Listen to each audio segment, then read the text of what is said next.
ప్రభువైన యేసు క్రీస్తు యొక్క పరిశుద్ధ నామములో మీ అందరకు అమలాపురం హౌసింగ్ బోర్డు క్రీస్తు సంఘము మరియు కాకినాడ బాపూజీ నగర్ క్రీస్తు సంఘముల తరపున సత్య సువార్త అనే మా సువార్త కార్యక్రమాలకు స్వాగతం తెలియజేస్తూ ఉన్నాను. ఇవాళ ధ్యానాంశం ఏంటంటే, నీవు నీ జీవితంలో దేని కొరకు పోరాడుచున్నావు? ధ్యానాంశం ప్రార్థన చేసుకున్నాం. పరిశుద్ధుడైన తండ్రి, పరలోకమందున్న దేవ, నీ పరిశుద్ధ నామమునకు స్తోత్రములు స్తుతులు తెలియజేస్తూ ఉన్నాను తండ్రి. ఇవాళ నీవు నీ జీవితంలో దేని కొరకు పోరాడుచున్నావు అనే అంశం మీద మాట్లాడబోతూ ఉండగా, నీవే నాతో ఉండి మాట్లాడమని, ఈ ప్రసంగం అనేక మందికి ప్రయోజనకరంగా ఉండటానికి సహాయపడేలా చేయమని క్రీస్తు నామములో ఈ ప్రార్థన చేయుచున్నాను తండ్రి, ఆమేన్.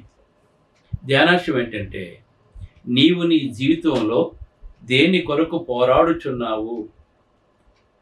ఈ లోకంలో మనం అందరము కూడా పోరాడేది దేని కొరకు అంటే, బ్రతుకు తెరువు కొరకు.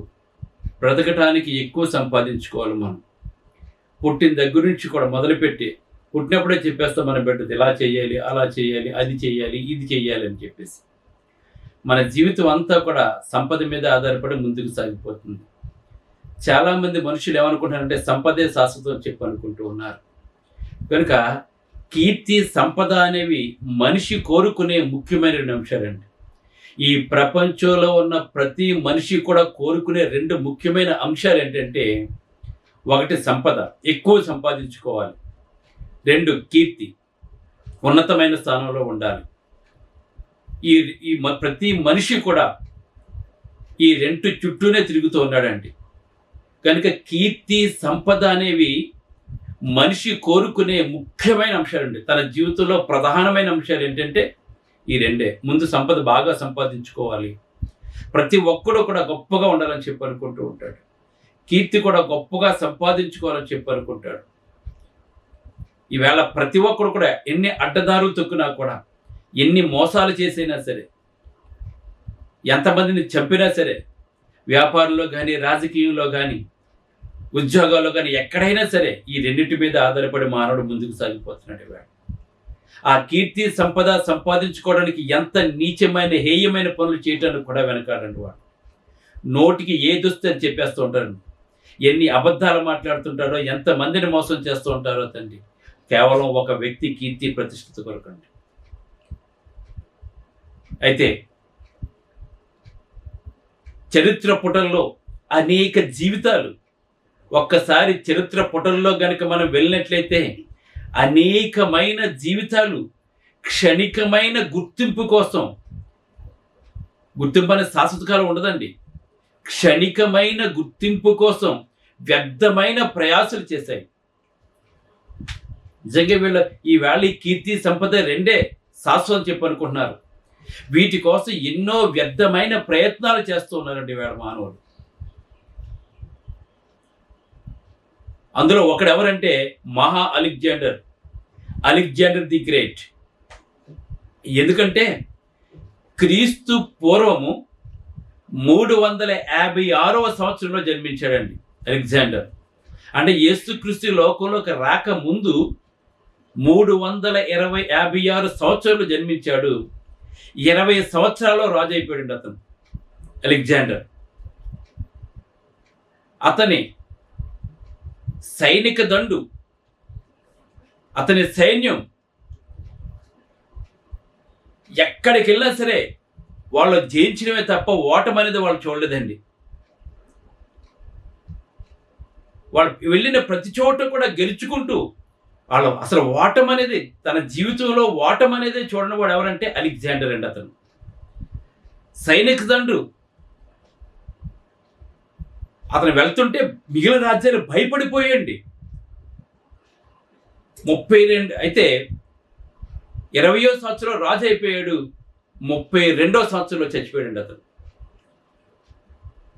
నిజంగా ఎంత కీర్తి, సంపద సంపాదించాడంటే అతను నిజంగా వాటమి లేనివాడిగా మిగిలిపోయాడండి అతను. ఇంకా వాయువ్య భారతదేశంలో కూడా, మన వాయువ్య భారతదేశం వరకు కూడా తన సామ్రాజ్యాన్ని విస్తరించాడండి. పురాతన ప్రపంచంలో అతిపెద్ద సామ్రాజ్యం గ్రీకులదండి. అంటే ప్రపంచాన్ని పరిపాలించే అతిపెద్ద సామ్రాజ్యాల్లో గ్రీకు కూడా ఒకటండి. చరిత్రలో అత్యంత విజయవంతమైన సేనాధిపతుల్లో అలెగ్జాండర్ ఒకటండి. 326వ సంవత్సరంలో భారతదేశంపై దాడి చేశాడు. అయితే అలా జయించుకుంటూ వెళ్ళిపోతా అతనికి దాహం తీరటం లేదండి. ఈ మొత్తం ప్రపంచాన్ని చుట్టేయాలి, ఈ ప్రపంచం మొత్తానికి నేనే రాజుగా ఉండాలని చెప్పి అనుకున్నాడండి అతను. ఎందుకంటే అతనికి విజయమే కానీ ఓటమి లేదండి. అలా జయించుకుంటూ వెళ్ళిపోతూ ఉంటే సైనికులు ఎంతకాలం కుటుంబాన్ని, భార్యని, బిడ్డల్ని విడిచిపెట్టి ఇలా ముందుకెళ్ళిపోతాం, ఇంకా మా కుటుంబాల పరిస్థితి ఏంటి, మా భార్య బిడ్డల పరిస్థితి ఏంటి, మనం చాలా దూరం వచ్చేస్తాం, చాలా కాలం అయిపోయింది ఇళ్ళకి వెళ్ళిపోయి కనుక మేము యుద్ధం చేయలేము, మేము ఇంటికి వెళ్ళిపోవాలని చెప్పి సైనికులందరూ డిమాండ్ చేసినప్పుడు ఆ సైనికుల యొక్క డిమాండ్ మేరకు అతను ఏం చేశారంటే తర్వాత చూసుకుందాం అని చెప్పేసి తిరుగు ప్రయాణం మొదలుపెట్టే ఇంటికంటే అతను ఇంటికి వస్తుంటే బాబిలోనియాలో చచ్చిపోయాడు. ఒక పురుగు కుట్టి మరణకరమైన విషయం అతనికి వెళ్ళిపోయి తను దేన్నైతే రాజధానిగా చేయాలని చెప్పి అనుకున్నాడో అక్కడే ఏమైపోయాడంటే తను రాజధానిగా చేయాలనుకున్న చోట బాబిలోనిలో చచ్చిపోయాడు అతను. కేవలం 20 సంవత్సరాలు రాజై 12 సంవత్సరాలు మాత్రమే పరిపాలన చేశాడు. ఎంత కీర్తి సంపద ప్రతిష్ట సంపాదించుకున్నాడంటే అలెగ్జాండర్ ది గ్రేట్ అంటే ఇప్పుడు తెలియడం లేరండి. అయితే అలెగ్జాండర్ బ్రతికి ఉన్న కాలంలో అతనికి ఒక ఫిలాసఫర్ ఉండేవాడండి. అతని పేరు ఏంటంటే డయోజెనస్. అతను మంచి సలహాలు ఇస్తూ ఉండేవాడండి అలెగ్జాండర్కి అండి.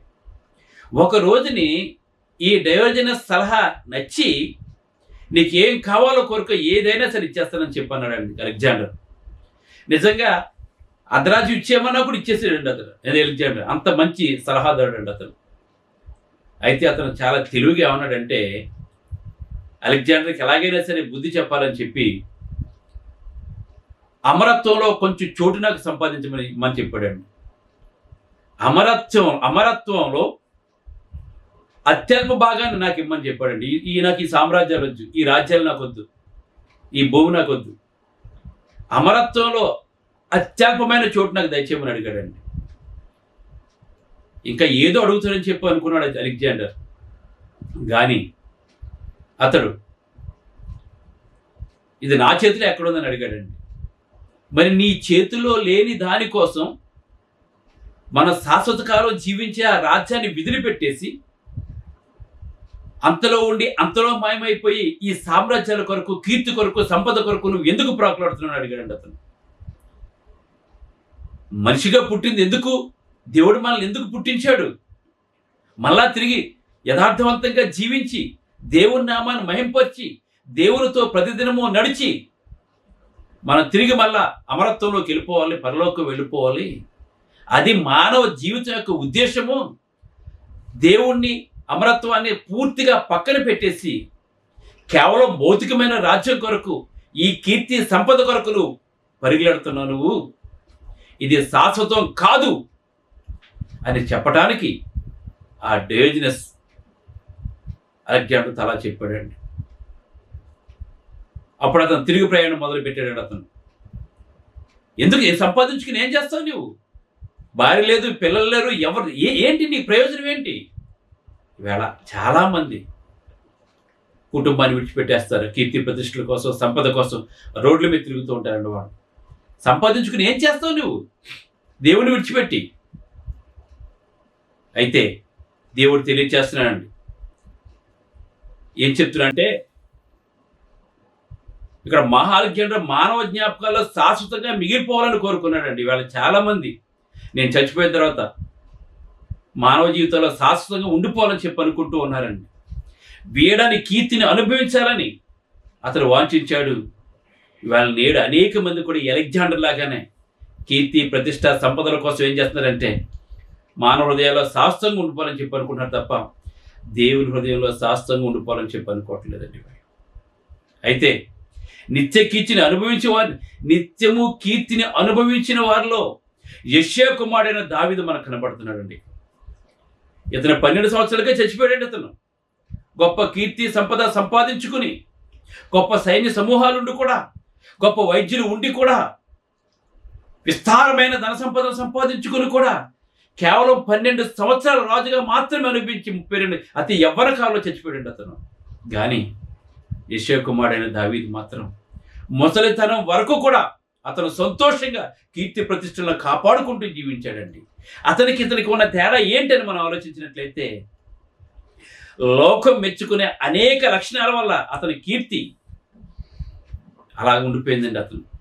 ఎందుకంటే దావీదుకి ఒక లక్షణం ఉంది. అదేంటంటే అటు కీర్తిని ఇటు భాగ్యానికి గ్యారంటీ ఇచ్చింది. ఏంటంటే దావీదు గురించి సమూయేలు ఏమని మాట్లాడుతున్నాడంటే, మొదటి సమూయేలు గ్రంథం 13-14 ఏమని మాట్లాడుతున్నాడంటే, దావీదు దేవుని చిత్తానుసారమైన మనుషుడు అని చెప్తున్నాడు ఇక్కడ.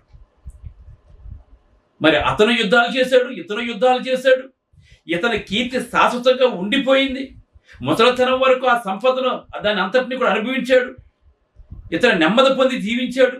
మరి ఇతనికి తేడా ఏంటి? అతను ఏకంగా ప్రపంచంలో చాలా బాగా ఆక్రమించుకున్నాడు. ఇతను కేవలం ఇశ్రాయేలు ప్రజలకు మాత్రమే రాజు అండి దావీదు. అయినా కానీ అలెగ్జాండర్ కంటే ఎక్కువ కీర్తి సంపద అన్నీ కూడా సంపాదించుకున్నాడు అతను. కారణం ఏంటి అని మనం ఒకసారి ఆలోచించినట్లయితే, అతడు దేవుని చిత్తానుసారమైన మనుషుడండి. అతడు ఏమి చేసినా కూడా దేవుని చిత్తానుసారంగా చేసేవాడండి. ఈవేళ లోకంలో అనేక మంది దేవుని చిత్తానుసారంగా కాకుండా తన సొంత మార్గాల్లో వెళ్ళిపోతున్నారు. ఈవేళ అలెగ్జాండర్ లాగా దేవుడు అవసరం వద్దని చెప్పనుకుంటున్నారండి. ఇదే శాస్త్రం చెప్పనుకుంటూ ఉన్నారండి. ఈవేళ అనేక మంది మధ్యలో ముగించేసినటువంటి వారు తన జీవితాలు. కానీ దావీదు అలా కాదండి. ఎందుకు అలా కాలేదండి అంటే, అతను దైవభక్తి కలిగిన హృదయాన్ని కలిగి ఉన్నాడండి. అతను దావీదు హృదయంలో గల భక్తిని బాలుడైన గొర్రెల కాపరిని ప్రత్యేకంగా ఏరుకున్నాడండి దేవుడు. అతడు ఇంచుమించు 30 సంవత్సరాల లోపే రాజు అయిపోయాడు దావీదండి. అలెగ్జాండర్ 20 సంవత్సరాలు రాజు అయితే, ఇతను 22-30 సంవత్సరాల మధ్యలో రాజు అయిపోయాడండి ఇతనండి. అందుకే అపోస్తలుల కార్యం 13:22లో కూడా ఇదే మాట మాట్లాడుతున్నాడు.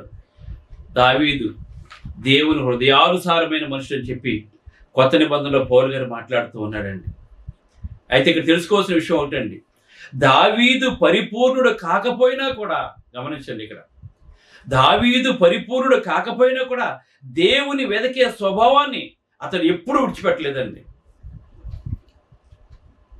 ఇతను తప్పు చేస్తే దేవుడి దగ్గర క్షమాపణ కోరుకునేవాడండి అతను. దేవుడిని అతని జీవితకాలంలో ఎప్పుడూ ఒక్కరోజు కూడా విడిచిపెట్టలేదండి అతను.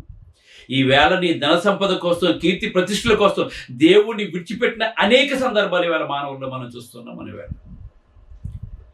వీటికి ఇచ్చిన ప్రాధాన్యత దేవుడు కూడా ఇవ్వట్లేదండి ఈవేళ. కానీ దావీదు ఒక్కరోజు కూడా అతను దేవుణ్ణి విడిచిపెట్టలేదండి అతను.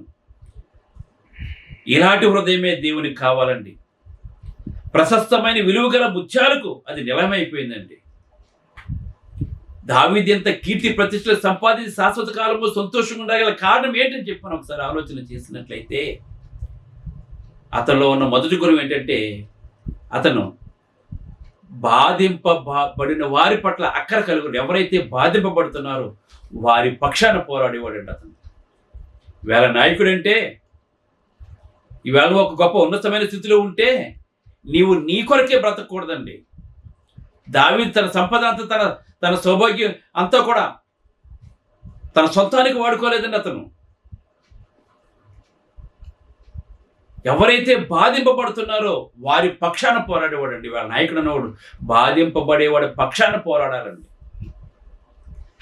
అతను సౌలు చంపలే కాదు, సౌలు తరుముతూ ఉంటే పారిపోయి అతను ఒక సైన్యాన్ని సమకూర్చుకున్నాడండి అతను. దానితో స్వతంత్రంగా న్యాయాన్ని అమలుపరిచేవాడిగా తయారయ్యాడండి అతను. కొంతమందిని తయారు చేసుకొని, కొంతమంది దావీదుని అనుసరించారండి. దావీదు యొక్క లీడర్షిప్ క్వాలిటీస్ చూసి, నాయకత్వ లక్షణాలను చూసి, గోలియాతుని చంపిన విధానాన్ని చూసి భవిష్యత్తు గొప్ప నాయకుడు అవుతాడని చెప్పేసి అతనికి తోడుగా నిలబడ్డారండి అతనికి. వారితో అప్పుడు ఏం జరిగిందంటే, ఫిలిస్తీన్లకి ఇశ్రాయేల్కి మధ్యలో ఒక బోర్డర్ ఉందండి. ఇప్పుడు మనకి చైనాకి, భారత్కి, పాకిస్తాన్కి, భారత్కి ఎలాగైతే బోర్డర్ ఉందో, ఈ బోర్డర్లో ఎప్పుడూ కూడా యుద్ధాలు జరుగుతూ ఉంటాయి బోర్డర్స్లో ఎక్కువగాని. అయితే ఫిలిస్తీన్లు బెదిరిస్తున్న ఇశ్రాయేలు సరిహద్దు పట్టణాన్ని గురించి దావీదు విన్నాడండి. ఫిలిస్తీన్లు ఇశ్రాయేలు సరిహద్దు ప్రాంతాల్లో ఉన్న ఇశ్రాయేల్ని బెదిరిస్తున్నారని చెప్పి విని వాళ్ళు ఈ 300 మంది సైన్యంతో వెళ్ళి వాళ్ళని జయించి వాళ్ళకు మేలు చేసిన వాడిగా కనబడుతున్నాడండి. బాధింపబడిన తన సహోదరుల పట్ల అతనికి గల అక్కర వారికి సహాయపడలా చేసింది. భక్తిగా అతని ఉదయం సంపూర్ణంగా తన యందు అక్కర ఏమాత్రమును కనపరచగా ఇతరులకు సేవ చేయటాన్ని అతను సహాయపడ్డాడు అతను. అందుకే ఫిలిప్పీ 2:3-4, 2వ అధ్యాయం 3-4 వచనాలు, 1 కొరింథీ 10:24 వచనం, అలాగనే 1 కొరింథీ 12:25-27 వచనాలతో చూసినట్లయితే బాధతో ఉన్న వాళ్ళ పట్ల కనపరిచే అక్కర దేవుని హృదయంలోంచి పుట్టిందండి. ఇది మనం బాధతో ఉన్నప్పుడు మన ప్రభువైన యేసుక్రీస్తు మనం బాధతో పాపంతో ఉన్నప్పుడు తండ్రి అయిన దేవుడు లోకమును ఎంతో ప్రేమించి తన అద్వితీయ కుమారునిగా పుట్టిన వారి యందు విశ్వాసముంచు ప్రతి వాడు నశించిపోకుండా నిత్యజీవం పొందాలని చెప్పి తన ప్రియ కుమారుని యేసుక్రీస్తుని బలివటానికి లోకంలోకి పంపించాడండి. మానవుల యొక్క అక్కరను తీర్చడానికండి. అదేవిధంగా ఇవాళ మనము కూడా బాధలో ఉన్నవారు అక్కలు తీర్చవలసిన వారే మనం. అలాగే కీర్తన గ్రంథం 86:5, 13వ వచనం, 15వ వచనం, 16వ వచనం. కీర్తన గ్రంథం 86, 5వ వచనం, 13వ వచనం, 15వ వచనం, 16వ వచనం, యాకోబు 5:11 రెఫరెన్స్లో కూడా మనం అక్కర్లో ఉన్న వారికి సహాయం చేయాలని చెప్పేసి ఇవాళ చాలామంది కోట్లు సంపాదించిన వారు ఉన్నారు, కానీ వాళ్ళు ఇంకా ఇంకా ఇంకా సంపాదించుకుంటున్నారు, కానీ వాళ్ళ కీర్తి సంపద వైపే వాళ్ళ దృష్టి మళ్లిస్తున్నారు, కానీ ఇంకా కార్పొరేట్లు వేళ పేదవాడిని ఇంకా దోచుకుంటూనే ఉన్నారండి. ఈవేళ మనం కొనుక్కునే మందులు ఆ ఫార్మాస్యూటికల్ కంపెనీలు కోట్లు వేల కోట్లు సంపాదిస్తూ ఉంటారు. అయిన వాళ్ళకి దాహం తీద్దని ఇంకా పెంచుకుంటూ వెళ్ళిపోతుంటారండి. కనీసం మినిమం నాలెడ్జ్ కూడా వాడుకుంటుందండి వాళ్ళు. ఇవాళ మనం చూస్తున్నాం రాజకీయ నాయకులు చూడండి, కోట్ల ఆశలు సంపాదిస్తున్నారండి వాళ్ళు. తన సొంత డబ్బులో ₹1 కూడా ఇతరులు అక్కడ తీర్చడండి వాళ్ళు. కానీ దావీదైతే దేవుని హృదయానుసారమైన మనుషులు ఎందుకు అయ్యాడండి అతను. రాజైనా కూడా చివరి వరకు అతను కీర్తి ప్రతిష్ట జాగ్రత్తగా ఎలా కాపాడుకున్నాడు అతడు దేవుని హృదయానుసారమైన మనుషుడు. దేవుడు బాధింపబడేవారి పట్ల ఎలాగైతే పోరాడతాడో దావీదు కూడా అలాగే పోరాడాడు. రెండో పాయింట్ ఏంటంటే దావీదు శత్రువుల ఎడల కూడా కనికరం కలిగినటువంటి వాడండి. దావీదు శత్రువుల ఎడల కూడా కనికరం కలిగిన వాడండి. ఇవాళ చాలా మంది శత్రువుల ఎడల కనికరం చూపించడండి. వీళ్ళ పగ తీర్చుకోవడానికి ప్రయత్నం చేస్తారు. అవకాశం వచ్చింది కదా చెప్పి పగ తీర్చుకోవడానికి ప్రయత్నం చేస్తుంటారండి వీళ్ళు. కానీ దావీదులో దేవుని హృదయానుసారమైన మనుషుడు ఎందుకంటే యేసు ప్రభువు కూడా శత్రువుని ప్రేమించమని చెప్పాడండి. అదేవిధంగా శత్రువును కూడా ప్రేమించాడండి దావీదు. సౌలు తన తరమటానికి వస్తూ ఉన్నప్పుడు అతని చేతిలో చిక్కాడండి. 1 సమూయేలు గ్రంథం 24వ అధ్యాయం 5వ వచనం, 10వ వచనం, 19వ వచనం కనుక మనం చూసినట్లయితే ఎన్నోసార్లు సౌలు అతని చేతికి చిక్కాడండి. శత్రువు అండి, దావీదును చంపడానికి సైన్యంతో వస్తున్నటువంటి వాడండి. ఎన్నోసార్లు దావీదుకి చిక్కినా కూడా సౌలు యొక్క ప్రాణం అతని చేతిలో ఉంది. అతను చేయవలసినంత ఒక మాట చెప్పడమే, దాంతో సౌలు హతమయ్యేవాడే. అయితే దావీదు దాన్ని నిరాకరించుకంటే అతను ఒక గొప్ప శత్రువుకు కనికరం చూపడానికి తీర్మానించుకున్నాడండి. వాళ్ళు ఇలా ఉండాలి క్రైస్తవం అంటే. పగ పెట్టుకుని ఎప్పుడు చూసినా సరే మనం దూషించకూడదని, మనం శత్రువును కూడా ప్రేమించే హృదయాన్ని మనం కలిగి ఉండాలి. దేవుని హృదయంలో కనికరం కంటే మెనైన లక్షణం ఏముంటుంది ఇంకా?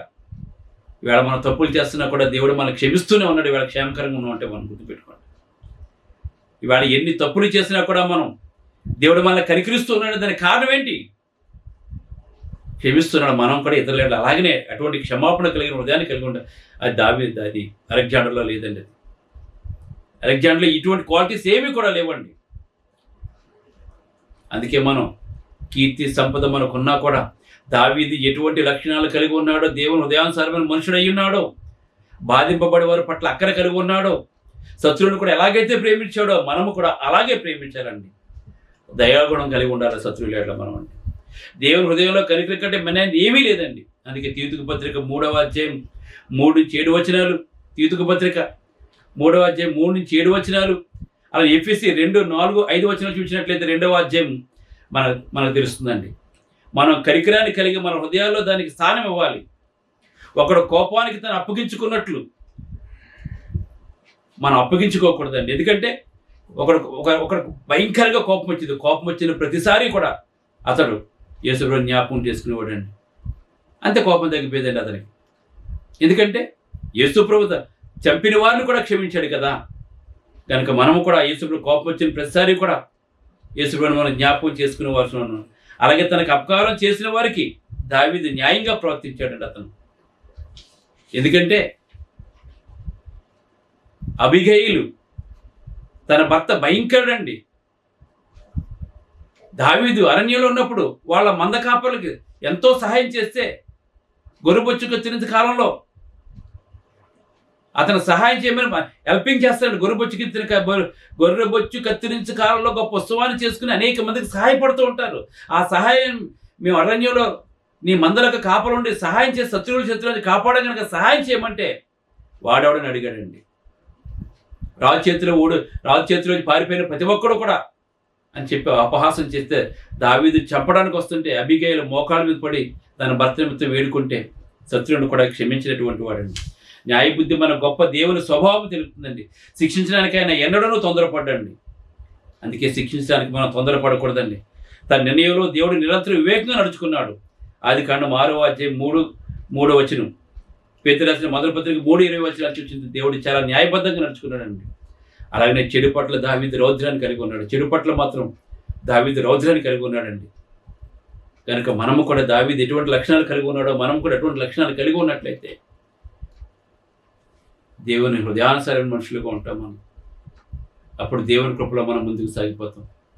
దేవుని చిత్తం లేకుండా, దేవుడు మన హృదయం లేకుండా మనం ఏం చేసినా కూడా అలిజ్ఞానులాగా వ్యర్థమైపోతుంది. కనుక అటువంటి వ్యర్థమైన జీవితాన్ని జీవించకుండా క్రీస్తు ప్రభు వలె, అలాగే దావీదు వలె మనం జీవితం ప్రార్థన చేస్తున్నాం. పరిశుద్ధుడైన తండ్రి, పరలోకమందున్న దేవ, నీ పరిశుద్ధ నామమునకు స్తోత్రాలు తెలియజేస్తున్నాను తండ్రి. ఎంతవరకు కాచి కాపాడకు, మిగిలిన దినమంతా కాపాడు. అనేకమైన సత్యమైన సంగతులు మా పీడికి గురించి మీ కీర్తి సంపదల వైపు కాకుండా తండ్రి, మాకు అవసరమే కానీ తండ్రి, ప్రభు మా హృదయంలో లేకపోతే ఇవన్నీ కూడా వ్యర్థం కదా తండ్రి. కనుక ప్రభువుని మా హృదయంలో ప్రతిష్ఠించుకుని ప్రభు చిత్తానుసారంగా జీవిస్తూ ప్రార్థన సమస్తాన్ని జీవిస్తూ తండ్రి అనేక మందిని సత్యమాన్ని నడిపించే కృపను దయచేయమని, ఈ వాక్యం ప్రతి ఒక్కరు హృదయవాంఛలు తీర్చే ప్రతి ఒక్కరిని కూడా తండ్రి వారికి కావాల్సిన ఈవుడు క్రీస్తుని నడిపించమని యేసు క్రీస్తుని అడుగుకుంటున్నాం తండ్రి. ఆమేన్. మీ అందరికీ వందనములు. బ్రదర్ జార్జ్ రాజు వారా, church of Christ, housing board, Amalapuram, near KIMS medical college, Konaseema district, 533201. Mobile number 9848730355, 929331747. Email ID georgerajuvara@gmail.com. Website www.helpingforpoor.com.